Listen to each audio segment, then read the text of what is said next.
We have less than 2 weeks to decide where the state of Israel is headed, whether it's going backwards to a politics that's corrupt, violent and without responsibility, or if we're making a choice for our children's future.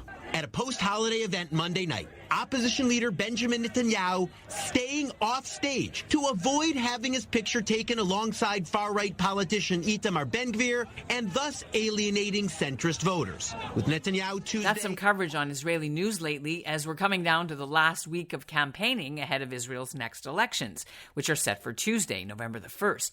Former Prime Minister Benjamin Netanyahu is hoping to make a comeback to power with his Likud party at the helm of a right-wing coalition that includes the Haredis and the religious Zionists, including Itamar Ben-Gvir and Bezalel Smotrich, that extreme duo who are making headlines for their anti-Arab stance and their provocative support for extreme right-wing settler violence. The last coalition in government, led by Naftali Bennett and Yair Lapid, formally dissolved 4 months ago, and campaigning really only started this past week after all the Jewish holidays have ended.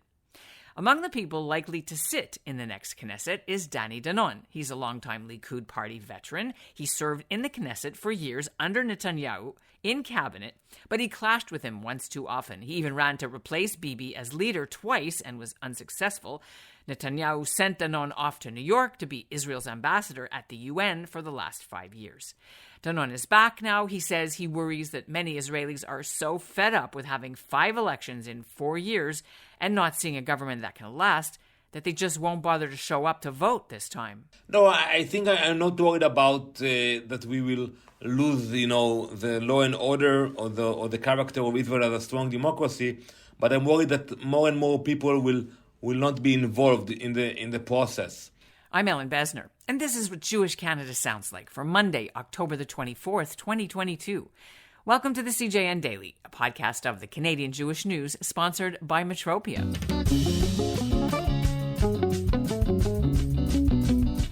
Ambassador Danny Danon has deep ties to Canada. His wife, Tali Elbaz Danon, was raised in Montreal. After she made Aliyah to Israel, the couple met at Hebrew University. He went into public life after some stints as a shaliach in Miami for the Jewish Agency, and then he served in the Knesset for Likud from 2008 to 2015. Danon has been described as a hawk. He's for law and order. He's for clamping down on Arab terrorism. He's for giving more weapons and support to Israel's police and military. He's against a two-state solution. And in the past, he's advocated cutting off water and power to Gaza, leveling Gazan towns, even supporting annexing all of the West Bank, which he prefers to call by the name Judea and Samaria. Danon's also got a new book out called In the Lion's Den, his memoirs of his time at the UN. Danon has said he wants to lead his party if Netanyahu loses or steps down, but right now he was in Toronto on Sunday to speak at a fundraising event and then headed right back to Israel for the election campaign's finale. He sat down with the CJN Daily for his only Canadian interview to talk about what's at stake for Israel in the next election. So welcome back to Canada. When was the last time you were physically in Canada? Well, I was here before COVID. When I served at the UN for 5 years, we visited a lot. My wife, Tali, she's Canadian. She grew up in Montreal. So whenever we had a chance to come and visit her family or to travel, so we are familiar with the Canadian Jewish community and with the beauty of Canada. And it's always good to be back. But we're turning to Israel now, of course. First of all, I want to speak to you about the name of your book, the title of your book, because it's in the news now for another reason, which I'm sure you were aware of, the name of the new Palestinian group that's been responsible for a lot of the violence in Israel that the government is dealing with at the moment. Is there a connection? Why did they call it the same as your book? Well, I think, the name of my book, it comes from the Bible. It speaks about Daniel in the lion's den. He spent one night in the lion's den, but I spent 5 long years in the lion's den at the UN. And I think, for me, it meant that, I was there most of the time by myself, even though we are friends, and I'm very optimistic. And in the book, I tell that we can actually be optimistic about the future of Israel, even at a hostile place like the UN. But many times, you have no friend and you have to stand by yourself there. Right. So speaking about this terror group that that's been in the news in Israel for being headlined, they call themselves In the Lion's Den, right? The West Bank group. What can you say about the threat to, or the importance that this new sort of resurrected violence from this group poses to the Israeli election and the electorate going forward at the moment? No, so I think, I don't think that the place for any equation. I think this is a small group of few dozens radical terrorists, and I'm sure that our forces will be able to deal with them and to erase them from the map, because what we have seen in the last few weeks is the wave of terror attacks, vicious ones, and like we did in the past, we were able to fight back and to protect our citizens. I think that will be the same with this small group. And by the way, in the last few hours or days, I think we have seen some examples of the capabilities of our security forces regarding that notorious group. On that point, I'd like to dig a little deeper.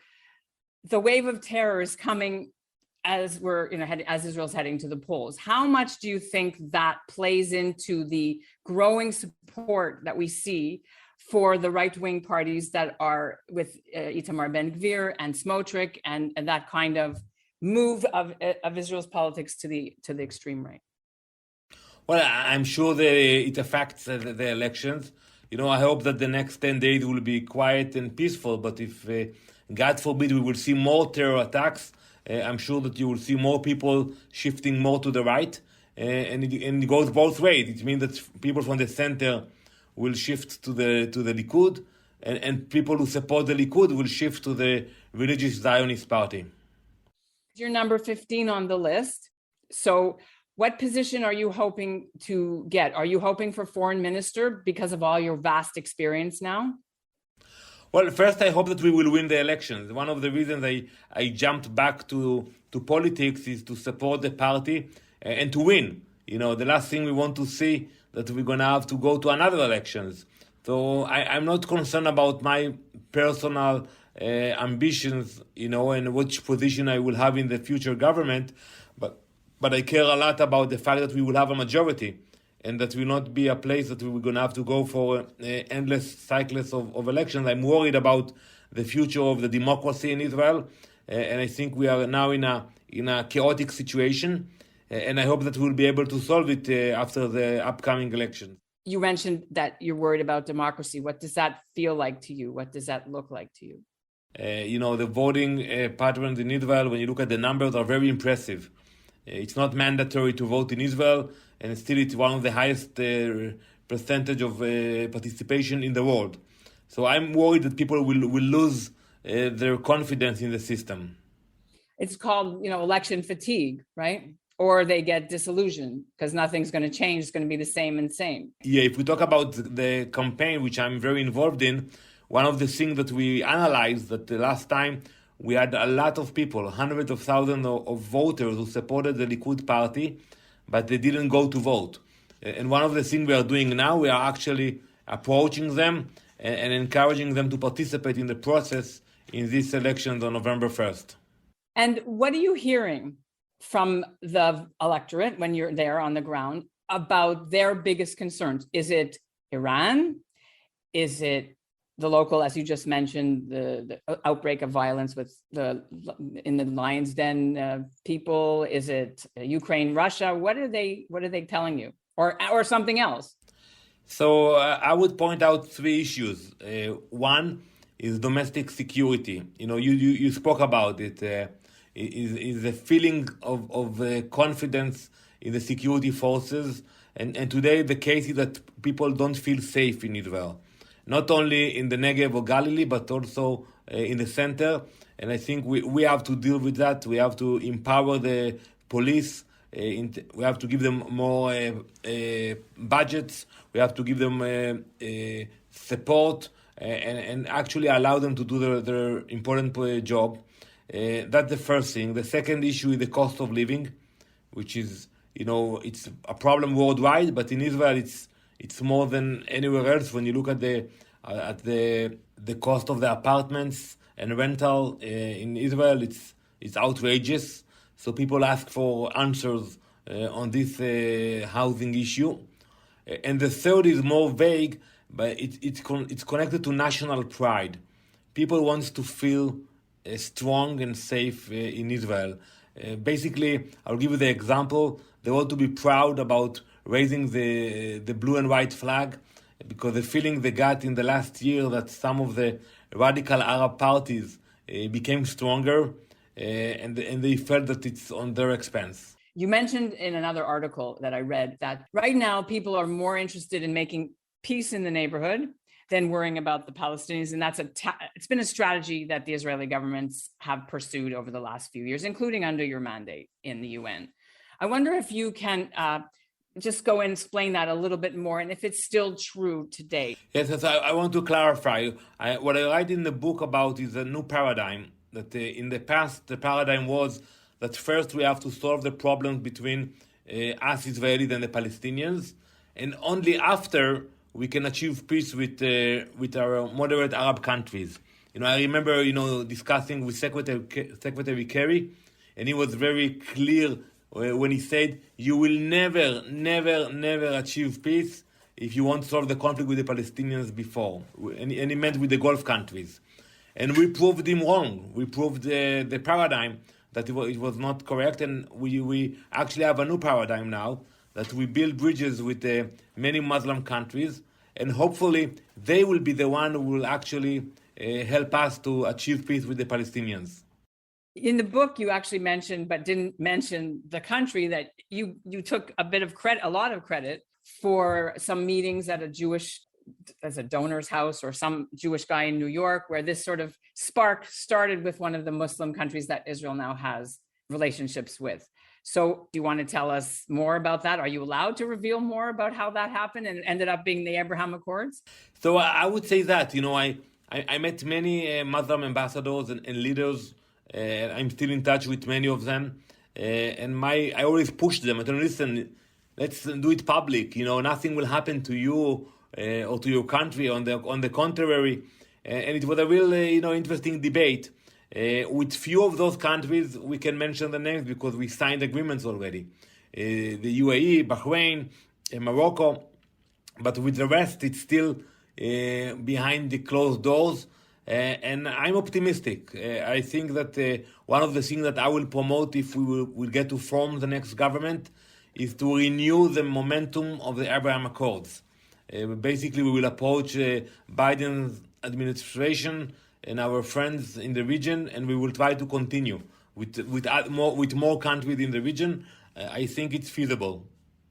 Right now, Biden is walking a tightrope with Saudi Arabia. How would Israel be able to push Biden to navigate that? That's a little bit more complicated, right?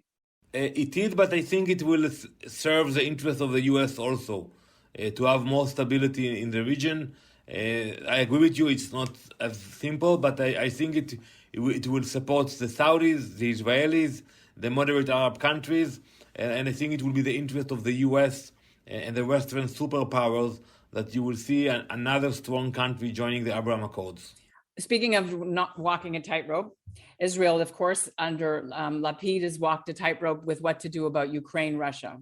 If your party gets in, how will that approach change, or will it stay the same? So I don't know which position I will have. You suggested Minister of Foreign Affairs, which is very flattering, but I will definitely be involved with foreign policy regarding which position I will have, because of my vast experience and knowledge in this field. And one of the recommendation I will give to the Prime Minister is to speak less and to do more regarding Ukraine and Russia. What we saw in the last year was, I would say, irresponsible government that made too many headlines and didn't do much to support the Ukrainian people. I give you an example. The visit of Prime Minister Bennett to try to mediate between Russia and Ukraine was a mistake. Declarations of Prime Minister Lapid were not helpful. So I think we should speak less, but do more in terms of supporting the Ukrainian people. During the beginning of the war, of course, that was what the Jewish Agency was doing, Israel Aid, all the sort of NGO type countries, they were on the ground before everybody was, and we covered it as well. Are you speaking about that kind of soft Or are you speaking about behind the scenes military aid?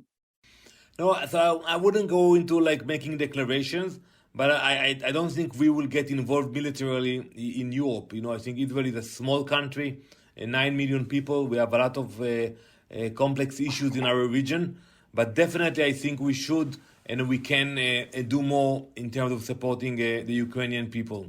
Let's talk about the Lebanese agreement with Israel about maritime boundaries. Netanyahu has said that it's a win for Hezbollah. Do you agree? Do you have different thoughts on that? Well, first I have to ask why now? What is the rush? Why we cannot wait until after the elections? I think it's inappropriate. I don't think if we were in power, the court and the Attorney General would have allowed that to happen.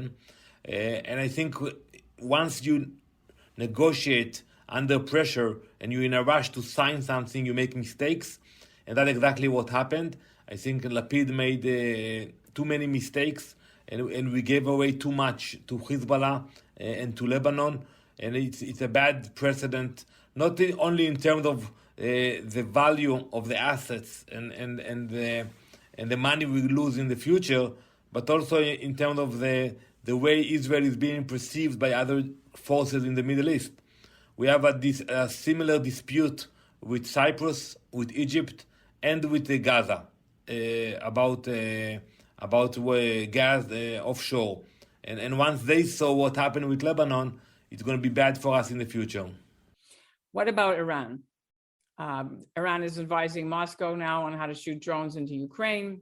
Tell me what your fears are in terms of Iran at the moment. So 2 days ago, I briefed the EU ambassadors in Israel.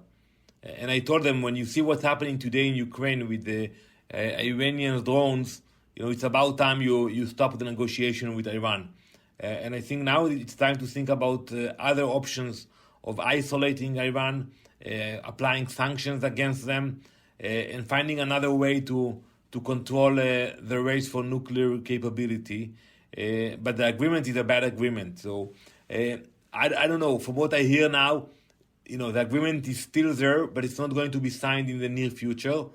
But from my experience, it can happen very fast that you will find the parties, going back to negotiations. And I'm worried about it. Under Netanyahu, they had a compromise over the Western Wall. And I need to ask about it, which was about more egalitarian prayer for different flavors of Judaism at the Western Wall. Then under Bennett, it was frozen. What is the status of that? What do you know? And what will Likud do if they get in? Well, I don't think it moved forward during Lapid's and Bennett government, from what I know. And I think, we will have to find a way to have a discussion between the parties, because, after serving so many years at the UN, I realized that our enemies do not make the distinction between us, whether you are left-wing or right-wing, whether you are Orthodox or conservative. They look at us as Jews, as Israelis, and they come against us. So I think we should understand that, and we should be more open for discussions between ourselves. I did want to ask one thing. In your book, you love this quote that Elie Wiesel said to you the last time you saw him. And then tell me what that means to you as we watch what's happening next week in Israel. No, when I met Elie Wiesel and we had that discussion in his small office in Manhattan, it sounds very smart to me, but it didn't get to me until I actually was there at the UN. And he told me that we have to pay more attention to the threats of our enemies than to the promises of our allies. And when I spoke with other ambassadors, they told me, Danny, why you are so pessimistic and skeptical about everything? And it happened, to me it happened when Obama put the resolution condemning Israel. I was by myself. The US was against us, Canada, you name it. All of our friends were not there at that moment. So I think it's for us, when we look at Iran today and what's happening with Ukraine, I think we have to understand that we should count only on ourselves. And, I brought to Israel more than 120 ambassadors over the years. It's a project that I initiated. It continues until today. And every time I took them to an Air Force base and they saw the Air Force in action, I told them that's our guarantee for our security and safety. Not the Security Council, not the General Assembly, not the EU, not the UN, and not even the US. The capability of defending ourselves, that was a clear sign of independence. Fair enough. It's been really great to speak with you. It's a pleasure, and hopefully we'll get together when you come to Israel. And that's what Jewish Canada sounds like for this episode of the CJN Daily, sponsored by Metropia. Integrity, community, quality, and customer care. Today's listener shout-out goes to Len Pearl in Toronto. And we'll end the show with the Canadian Jewish Literary Awards. They had their annual prize ceremony on Sunday.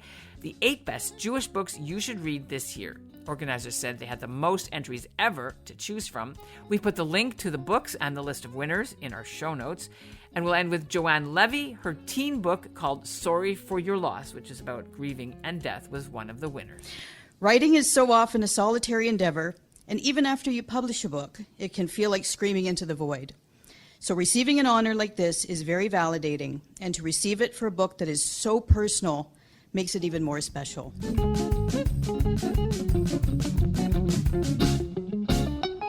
Join author Karen Levine in marking the 20th anniversary of the extraordinary true story behind her beloved children's book, Hannah's Suitcase. You'll hear how the curator of a small Holocaust museum in Japan wound up on an incredible global journey, searching for a young girl named Hannah Brady. Sunday, October 30th at 2 p.m. at Beth Emmet Synagogue in Toronto. To learn more and register for free, visit beby.org/event/OCT30.